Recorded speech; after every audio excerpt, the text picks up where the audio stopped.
But, finally, I was in Japan one day, and we were playing the show for the troops, and I was just kind of having a night, but I could feel myself slipping away, that it wasn't me anymore. And I could also feel that this wasn't going to last a lot longer. And I tried to call a friend, and and look for somebody, I guess, just to okay it or whatever, to validate my feelings. And I couldn't get anyone on the phone. And I FaceTimed Mr. Charlie, and he and his wife were sitting there on the couch, and it was late at night there, and it was about mid-morning, maybe here, or however the time worked out. It was a big time difference. And I was sitting there just sobbing and just telling him how unhappy I was in my life.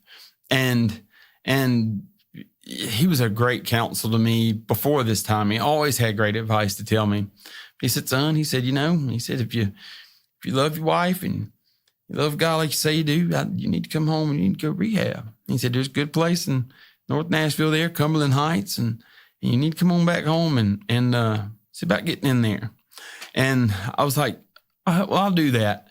And I would like to say that I got off the phone and called my wife and said, baby, I'm going to go to rehab. I called her. I was like, well, I'm going to rehab. I guess that makes you happy, because it was, but nonetheless, I came home and I went and I was ready for it. I was willing for it, and I was open to it. And I went in there like I was going to learn something.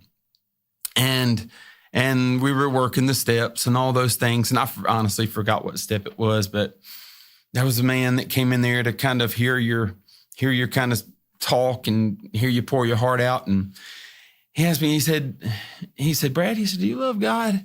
I said, yes, sir, I love God. He said, why are you serving yourself? He said, you're not serving God with this. He said, you're serving yourself. And it hit me hard. And he said, do you love your wife? I said, yes, sir, of course I love my wife. He said, well, then why are you trying to kill her husband? And it hit me between the eyes.